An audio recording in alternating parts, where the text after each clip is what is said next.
Thank you for joining us today on MSUEagles.com. I'm Matt Siegel from Athletic Media Relations. This is our weekly Morehead State baseball chat, and we're joined now by the head coach of the Eagles, Mike McGuire. And Coach, I think what jumps off the page at me is 2 years ago, your first year here at Morehead State, 16 wins. You're up to 35, which is a school record, 35-20 overall as we enter the OVC Tournament, and 20-10 in league play. That's also a school record. And it's been a big transformation, if you want to use that word, but lots of improvement, lots of things to be happy about.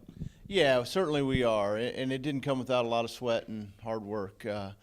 Both from the coaching staff and the players. I've got some key guys that were on that first team 2 years ago, and now we've certainly had a couple recruiting classes that have made us much deeper and stronger in some areas, but also a lot of hard work on the field and guys getting better.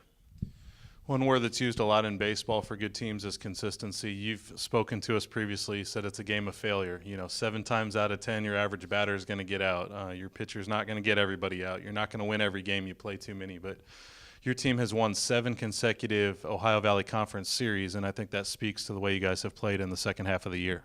Yeah, we've been a very consistent club. One thing I like about our club, because we're so senior-laden, we've got a lot of veterans.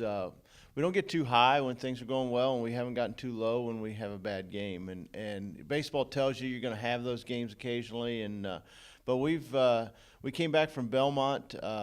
We had got swept there. We were 3-6, and we talked about looking at our schedule. Said we're capable of making a run here. We've got the talent. We just got to get back on track to our winning ways, and we haven't lost a series since. And that's a credit to just going out every day, determined to win a series, and we've gone on the road to some tough venues that historically we've struggled to win, but came out series victorious. So it's credit to those guys. People who follow Morehead State baseball closely, it's kind of well documented. The configuration of Sonny Allen Field's a little bit different than your average park, but your team has hit well on the road. It's hit well at home. What do you make of these national rankings, top 5, top 10 in the country in a lot of categories and leading the Ohio Valley Conference in multiple categories? What has been the key to the offense's success this year in your mind? Well, I think a couple things. Number one, we've got a lot of kids in our lineup that have had a lot of bats in their college career, and they've gotten better from where they were as freshmen or sophomores to where they are today. And then I think buying into, we try to play a team phase or team philosophy offensively, try to be good situational hitters, things like that, which I think lead to us being consistent in scoring runs, but also lead to big innings. It's a contagious thing when you, give yourself up for the betterment of the team, and it carries on down. And we've sold on-base percentage, since we got here. That was a key stat for us. I think we're number 2 in the country. If you look, we're in the top 10 in the country in hit by pitches, and that's a free base, and we sell that all the time. And I just think it's our guys buying in as well as having good players. The team will enter the Ohio Valley Conference Tournament. We have full details on MSUEagles.com. You open this Thursday, fortunate enough to get that first-round bye down in Jackson, Tennessee. Morehead State's best OVC Tournament seed since 1994. I'm going to guess that you would tell our viewers out there you've been happy with the season overall, but you're not going to be completely satisfied unless you come away with a tournament championship this week. Yeah, that's correct. Our goals going into the year, win a regular season championship, win a conference tournament championship, appear in NCAA regional. We never talked about win totals. I felt like if we accomplished some of those other goals, the wins would take care of themselves. Certainly from a win total standpoint, it's been a nice year. But we set our goals a lot higher than that. We want to be playing 2 weeks from now, and in order to do that, we've got to play well this coming weekend. And yes, I think you're right. I think we feel going into the tournament that we're as deep and as balanced as anybody in our league, and we like our chances.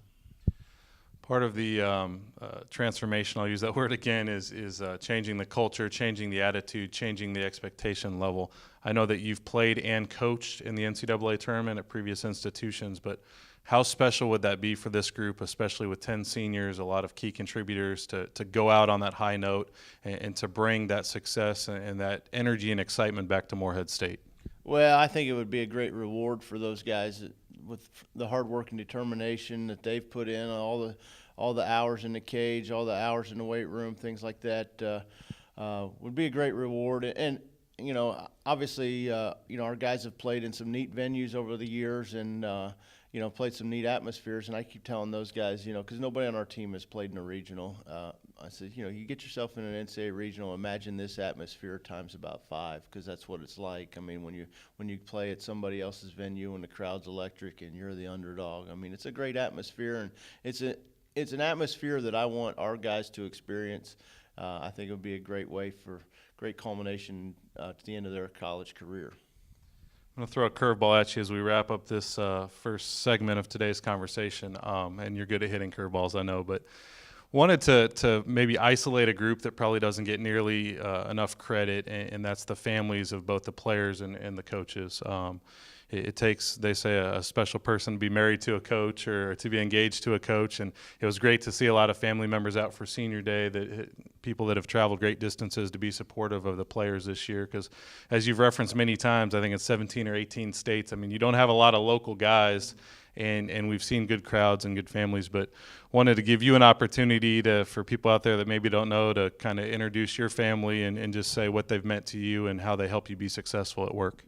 Well, for me, obviously, most of the kids in my program obviously know my wife on a first-name basis at this point. And she's been a big part of my coaching career ever since we got married. And, obviously she's 9 months pregnant and due any time now during the conference tournament, so great planning on our part. But, that being said, she's certainly my biggest fan and our club's biggest fan. And it's great, because my wife and kids are, they understand winning and losing, and how much I put time and energy I put in, and they're right there for us. And they understand when Dad needs a little distance after a tough loss, and they understand hey, Dad won, we can go run on the field, and things like that. So I'm very fortunate in that regard. I've got a true coach's wife, and I think that it takes that to be successfully married as well as successful in the coaching profession. Because if you don't have that, I think it's tough to balance the two. So does the coach get coached by his wife every now and then? She did coach college volleyball for multiple years. Every now and then, there's more questions than coached. But it's kind of funny. I mean, she does have a coaching background, and was a very successful college volleyball coach. So sometimes it's not so much the X's and O's, but sometimes just we talk just strategy, dealing with certain things off the field, with players, and when we're having ups and downs, how to handle things. I bounce a lot of ideas off of her, and it's great that she has the coaching knowledge and feel that she does, because it's good feedback for me. And I know you're very fortunate and happy to have Adam and Graham and PJ on your staff, and we see Allison and we see Victoria and we see Kelly at games, and it could be 95 and sunny, it could be 34 and snow flurries, and the whole group of significant others is there supporting you, and I know you appreciate that. Big week for you, both personally and professionally, and we wish you all the best, Mike. Thanks, Matt. All right, that's head baseball coach Mike McGuire. We'll have part 2 of this conversation here on MSUEagles.com, so please stay tuned.